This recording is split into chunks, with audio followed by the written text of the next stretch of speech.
Buenas tardes otra vez, hermanos. Solamente la idea y el propósito es poder conversar y que podamos modelar o ver de qué forma he aprendido. Yo le mencionaba al pastor Manuel que a veces, y algunos hermanos al principio, que no es tanto qué es lo que uno sabe en cuanto a la escritura y en cuanto a esto, porque en nuestros días estamos viviendo eso, estamos viviendo etapas en donde creo yo que la prominencia humana está sobresaltando el ego de cada ser. Entonces estoy como compitiendo a ver si mi familia es mejor que la tuya, ¿verdad? A ver si mi familia es más piadosa que la tuya. Y creo que la escritura no tiene ese sentido. Entonces la idea es que podamos preguntar, no con el ánimo de que lo sabemos todo, sino más bien las preguntas a veces desnudan también cuestiones que uno necesita estudiar más y aprender más y poder ir a la escritura juntos. Entonces yo establecí esta mañana que parte de la distorsión, parte del problema de las familias, y ustedes no tienen que estar de acuerdo con esta declaración, pero mi propuesta era que es porque existe un distanciamiento. Nos hemos alejado, aún la iglesia cristiana.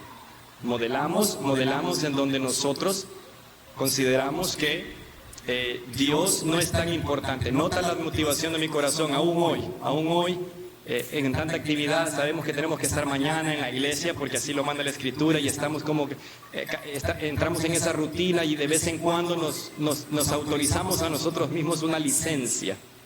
Hoy no voy a hacer esto.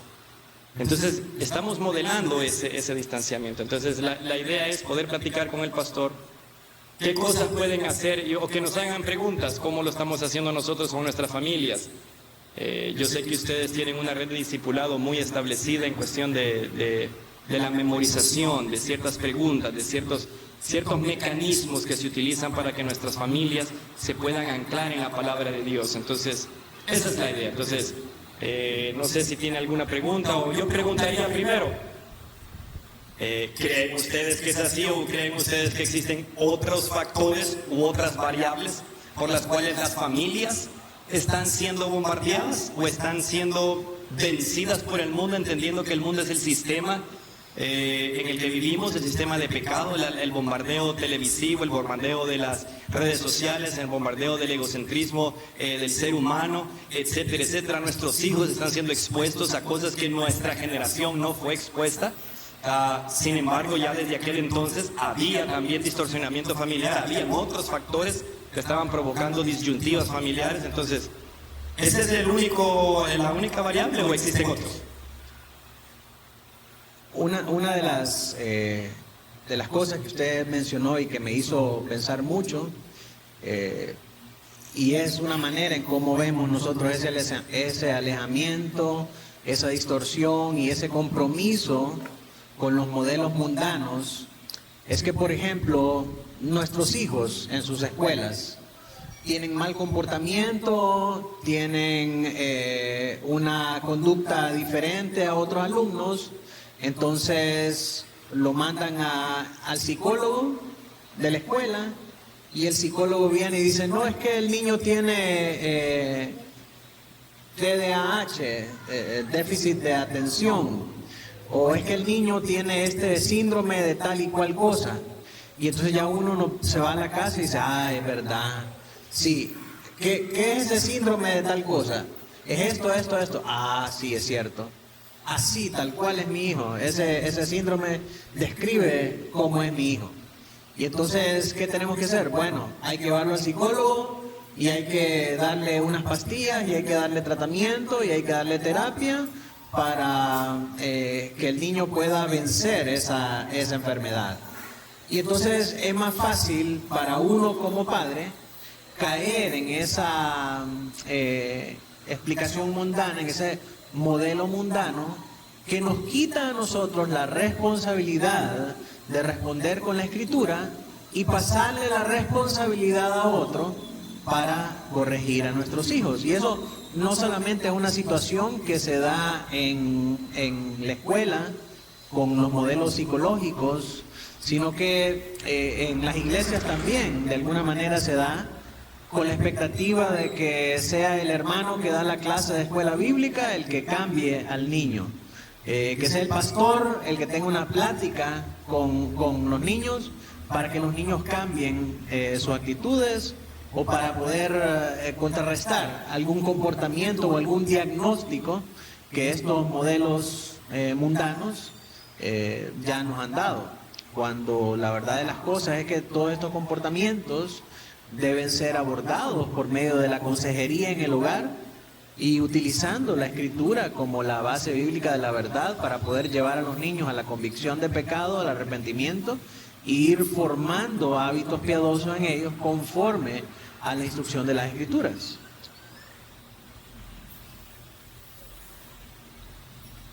Pastor, ¿usted cree que nosotros, de manera consciente o subconsciente, hemos transferido la responsabilidad bíblica que se nos ha sido asignada de discipular, de crear en el hogar? Usted tiene una frase muy bonita: hay una iglesia en mi corazón. Entonces, ¿usted cree, primero, que hemos transferido esa responsabilidad? Y dos, ¿qué podemos hacer entonces? ¿Qué podemos hacer las familias? Porque creo que todos podemos estar de acuerdo, pues. Siempre se ha dicho, yo soy maestro de profesión, pedagogo, no me recibí, no me gradué, pero estudié en la Universidad Pedagógica, y siempre era luchar con que en el aula de clase el maestro era el responsable, y siempre se hablaba de un triángulo pedagógico: el padre, la escuela y el maestro, el alumno, el padre, la escuela. Siempre había un triángulo pedagógico del cual se hablaba, en donde no era la responsabilidad de una sola entidad.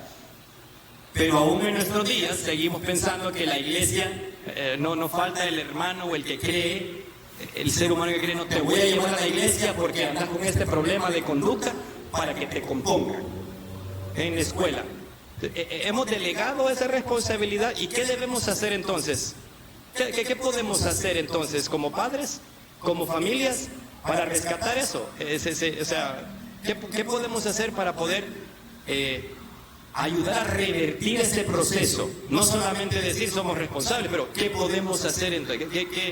¿Qué cosas ha hecho usted en su familia para que Nico, Aline estén encaminados? Y no estamos diciendo que mis hijos o los hijos del pastor o los hijos de nosotros son perfectos, Ahorita estoy navegando con mi hijo mayor, la adolescencia, tiene 15 años y estoy navegando cuestiones de discipulado en su vida y con mi hija igual. Pero ¿qué podemos hacer entonces?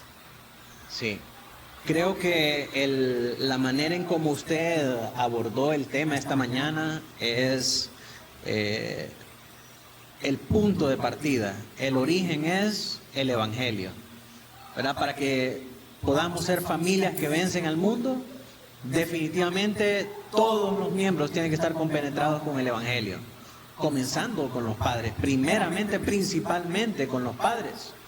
Si la vida de un padre no está transformada por el Evangelio, difícilmente ese padre va a poder guiar a su familia hacia una adoración genuina al Señor. Entonces, comienza por el Evangelio. Si el Evangelio llegó a la vida de los padres y el Evangelio ha transformado la vida de los padres, entonces los padres es el efecto natural del Evangelio, el efecto natural de aquel que conoce al Señor Jesucristo y que ha sido transformado por la gracia del Señor Jesucristo.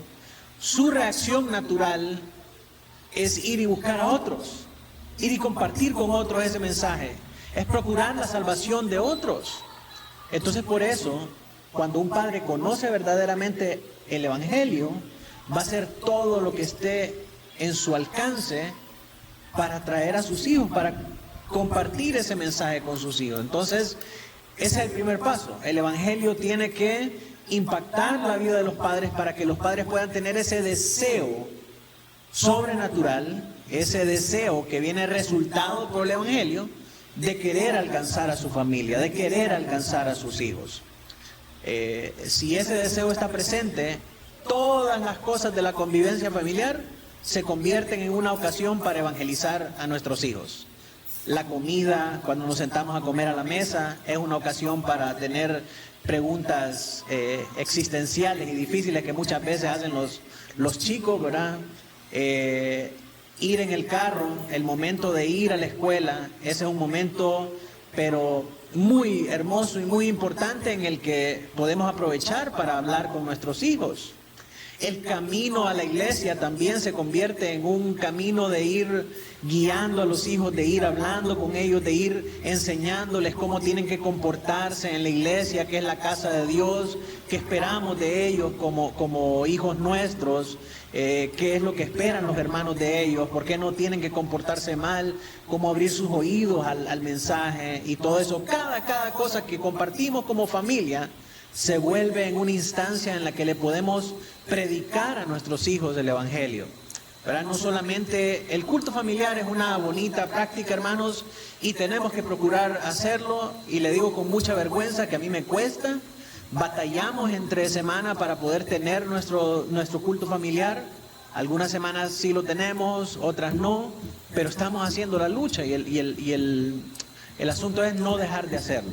No dejar de hacerlo, ¿verdad? Pero también entendiendo que no solamente el culto familiar es el único momento para instruir a nuestros hijos. Todas las cosas que hacemos como familia tienen el potencial de convertirse en un momento de discipulado. Sentarnos a la mesa, irlos a dejar, camino a la iglesia, qué sé yo, tiempo de recreación, ir a comer un helado o cualquier cosa, todos esos momentos tienen que ser aprovechados para compartir con nuestros hijos el Evangelio y para aconsejarlos y para hablar con ellos acerca de las cosas que ellos están pasando bien o mal. Y eso también no solamente nos ayuda a comunicar el Evangelio, sino que nos ayuda a entender qué está pasando con ellos, están involucrados en la vida de ellos y saber hacia qué debemos guiarlos. Entonces, volviendo al tema y tratando de encauzar esto un poco, comienza con el Evangelio, y el deseo del Evangelio tiene que llevarnos a aprovechar todas las oportunidades para poder discipular a nuestros hijos y poder llevarlos hacia el conocimiento del Señor. Y de esa manera nosotros volvemos al cauce, retomamos la responsabilidad de cómo se llama, de instruir a nuestros hijos y de llevarnos al conocimiento de la verdad. Y otra de las cosas, hermanos, que a nosotros nos ha ayudado particularmente es, déjeme ver si le puedo transmitir la idea de una manera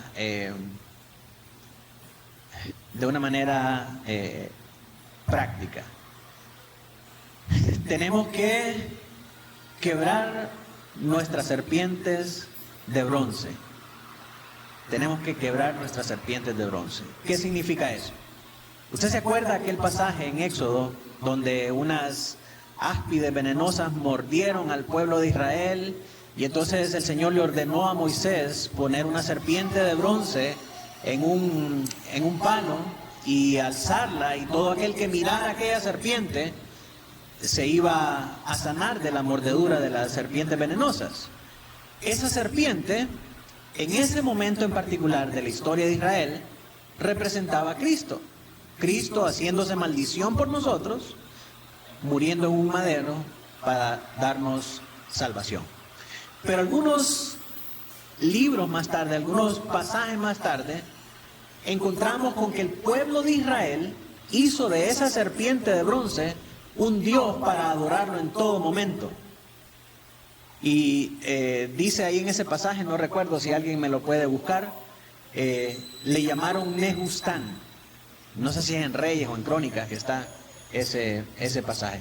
Que a esa serpiente de bronce, que el Señor le había dado la orden a Moisés, ponerla en un madero, alzarla para que todo aquel que fuera picado por las serpientes pudiera ser sanado del veneno mortal. Esa serpiente o ese método se convirtió en un Dios para Israel. Y en lugar de adorar al Dios verdadero, terminaron adorando a Nehustán. Terminaron haciendo un ídolo de Nehustán. Entonces, ¿qué le quiero decir con este término de quebrando serpientes? Que muchas veces hacemos un ídolo del método, ¿verdad? Que si solamente es de esta manera, que si solamente es con el culto familiar, que si solamente es por el plan de lectura, que si solamente es con el catecismo, que si solamente es con con la clase de escuela bíblica, solamente así se pueden hacer las cosas, o solamente eso es adoración familiar. En esos momentos es donde nosotros tenemos que venir y quebrar esas serpientes doradas que hemos idealizado. No hacer un Dios. ¿Tiene hermano el pasaje? Pásale el micrófono ahí. Sí, el pasaje se encuentra en el segundo libro de Reyes, capítulo 18, versículo 4. Dice, él quitó, hablando del profeta Ezequías, él quitó los lugares altos y quebró las imágenes y cortó los símbolos de acera e hizo pedazos la serpiente de bronce que había hecho Moisés, porque hasta entonces le quemaban incienso a los hijos de Israel y la llamó Nehustán. Habría que ver qué significa Nehustán, ¿verdad? Pero mire todo lo que hacían de esa serpiente, de ese método que Dios le dio. Hicieron un ídolo. Se volvió en el centro de adoración. Le quemaron incienso. Pero ahí eso pasa muchas veces, hermanos, cuando nosotros idealizamos un solo método y decimos, no, es que esta es la única manera. Y por experiencia le digo que los muchachos es difícil enmarcarlos en un solo sistema y decirle, este es el sistema porque nosotros vamos a aprender las cosas y solamente esto nos va a funcionar. Y no es así. No todos aprenden de la misma manera y ese orden y ese sistema no funciona para todos. Entonces, debemos estar dispuestos a quebrar esas serpientes de bronce, a no idealizar los métodos y pedirle al Señor discernimiento y sabiduría para que nos ayude a constantemente estar viendo buscando la manera en cómo comunicar de una manera más asertiva, más efectiva el Evangelio, la palabra del Señor a nuestros hijos, de manera que llegue hasta ellos. Entonces, creo que ese es un buen consejo de la Escritura, hermanos, quebrar esas serpientes y no idealizar los métodos, para estar dispuestos a poder hacer cualquier cosa que tengamos que hacer, con tal de que podamos compartirle el mensaje a nuestros hijos y hacer de cada ocasión, de cada momento, un momento de aprendizaje, un momento de poder compartir la palabra con ellos. Yo agregaría, pastor, que por ejemplo, el ser relacionales, hermanos, conoce a tu hijo, conoce a tu cónyuge. Mi esposa no aprende de la misma forma que aprende la hermana Pamela, o que aprende la hermana Marlene, o que aprende la hermana Tere.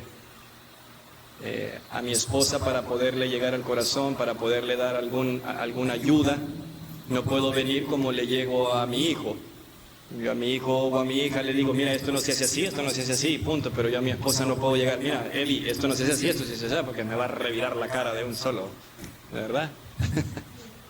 Entonces, de una manera relacional, hay que saber acercarnos a nuestros cónyuges, hay que saber a nuestro cónyuge, no cónyuges, no estoy implicando, no estoy diciendo que se puede tener a tu esposo o a tu esposa, pero a nuestros hijos.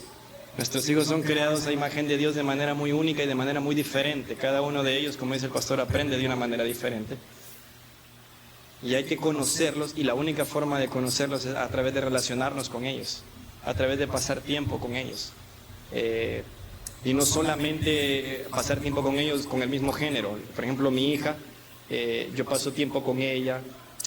En Estados Unidos es muy común hacer citas, ¿sí? Entonces yo salgo con ella y voy a comer con ella y me la llevo y puedo platicar con ella, puedo preguntarle algunas cosas de su vida y me siento con ella y la escucho.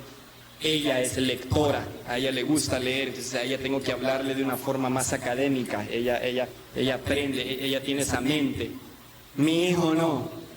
A mi hijo le tiro una pelota, vamos a jugar, vámonos al gimnasio y no tengo que decirle más. Me lo gané, me le eché la bolsa y él acepta cualquier regaño que yo le puedo dar. Si yo necesito corregirle algo a mi hijo, vámonos caminando de aquí a la casa al gimnasio, me lo llevo caminando y ahí vamos platicando. Y ahí, al suave, le voy dando caño, pero él sabe que va, porque lo conozco. A Isaac y Rebeca todavía les cae palo y no preguntan por qué, ¿verdad? Ellos están en esa etapa de la vida y pues hay que disciplinar a los hijos. A ellos sí les cae porque les cae y sin cuestionamiento alguno y sin amedrantamiento, ¿verdad? Pero hay que pastorear la vida de ellos de esa forma, ¿sí? De manera relacional. Entonces a veces, ¿cómo podemos hacer, pastor, para ir cerrando? Yo tengo que salir en unos momentos. ¿Qué podemos hacer, pastor? ¿Qué podemos aprender, no solamente de manera relacional, para ser familias que vencen al mundo y no ser familias, por favor escuchen aquí atentamente, que simplemente estamos atentando a proyectar un evangelio moralista y conductual? ¿Me entiende la pregunta, hermano?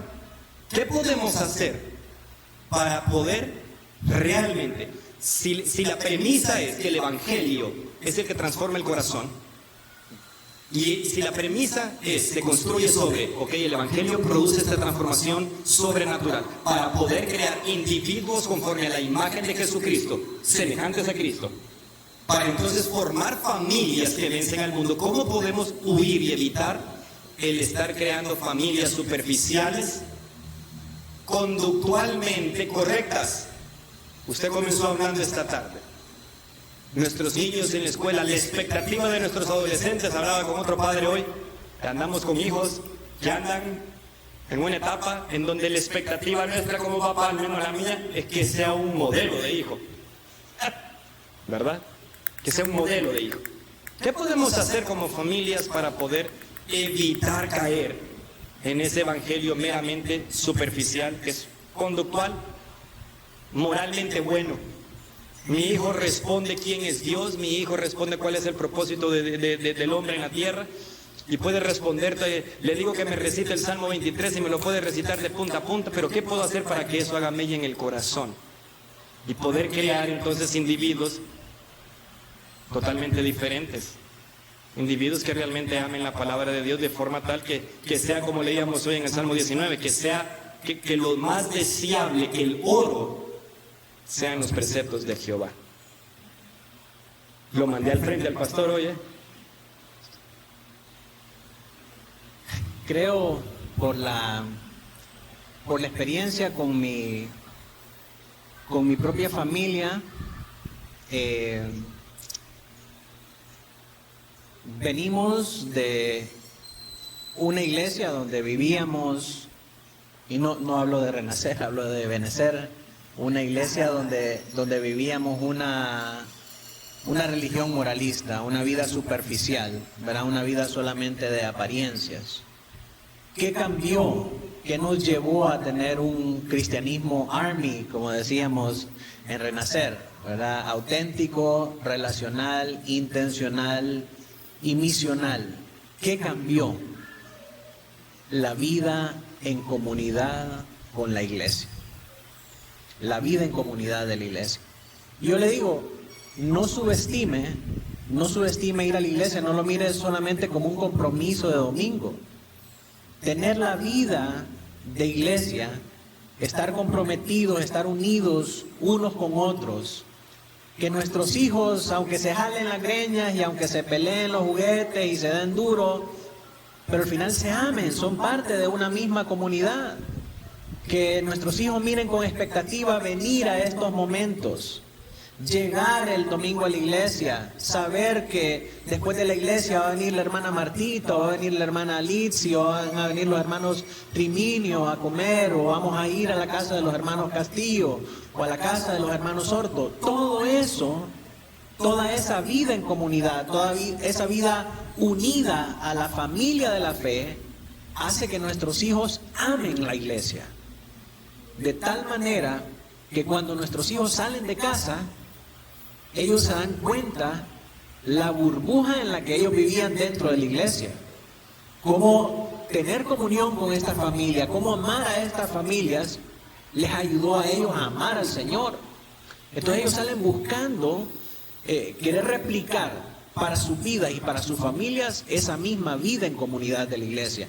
Entonces no solamente es un asunto de ir el domingo, hermanos, es un asunto de vivir nuestras vidas unidas en comunidad, de manera de que nosotros nos amemos unos a otros, nos sirvamos unos a otros, nos apoyemos en leer unos a otros, en estudiar unos a otros, en entender la palabra, en aplicarla a nuestra vida y que nuestros hijos la comprendan así, de esa manera. Amamos la iglesia, vamos a la iglesia, la familia de la fe es nuestra familia también. Y ellos llega un punto en el que se sienten tan cómodos y sienten tanto el amor de la iglesia que cuando, como les digo yo, cuando salen, buscan eso mismo.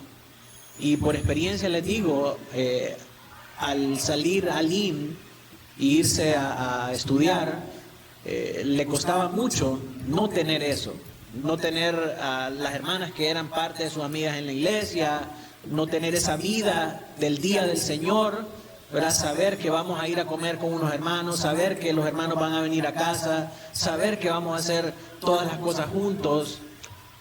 Esa ausencia realmente le ayuda a uno a ver y a necesitar estar unido al Señor, estar cerca del Señor. Entonces, no menosprecie, hermano, el ir a la iglesia y no lo mire como solamente un compromiso de domingo.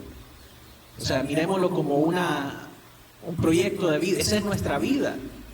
Esta gente es nuestra gente, esta gente es nuestra comunidad. Y a través de esta comunidad, nuestros hijos van a conocer la palabra del Señor, el camino del Señor y la vida cristiana. La vida cristiana. A tal punto de que cuando ellos salgan, ellos van a buscar eso. Para su familia, cuando ellos se casen, y esperemos que se casen con creyentes, ellos van a querer tener eso en sus familias también.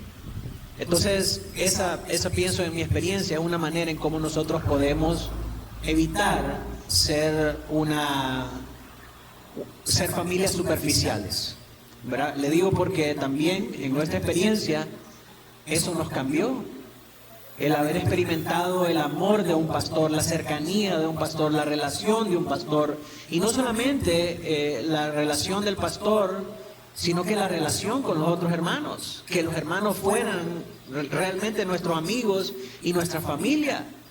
Eso hace que cosas como la lectura bíblica, que son antinaturales para el hombre común, sean un deleite.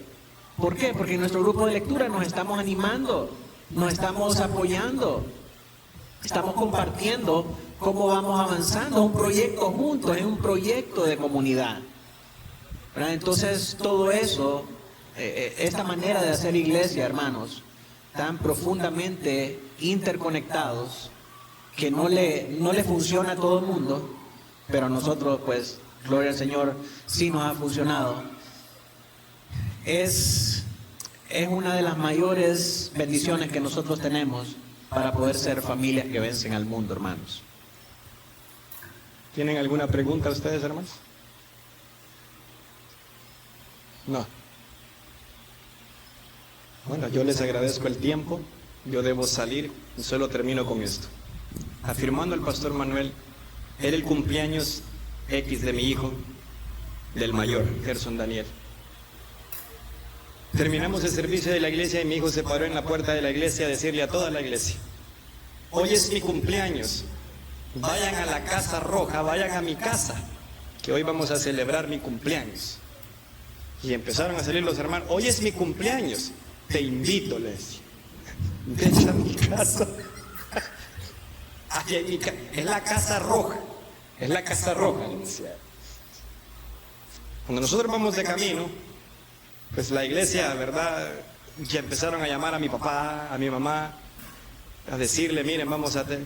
Mi papá me llama: Daniel, me dicen que tenés aquí un cumpleaños. No, le digo: Evi, amor, tú, no.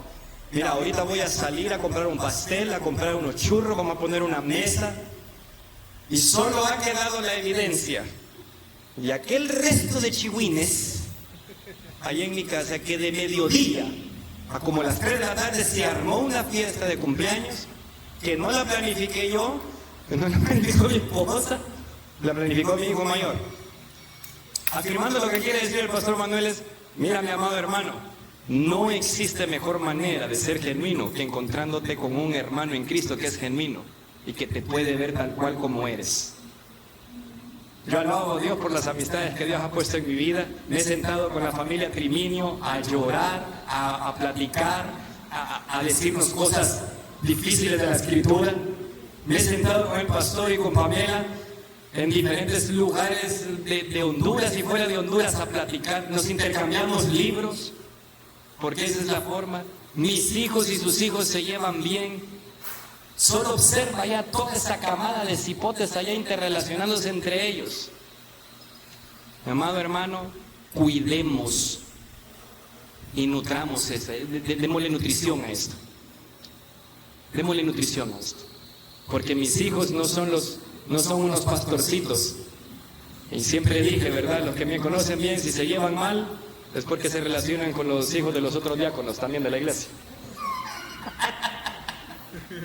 ¿Verdad?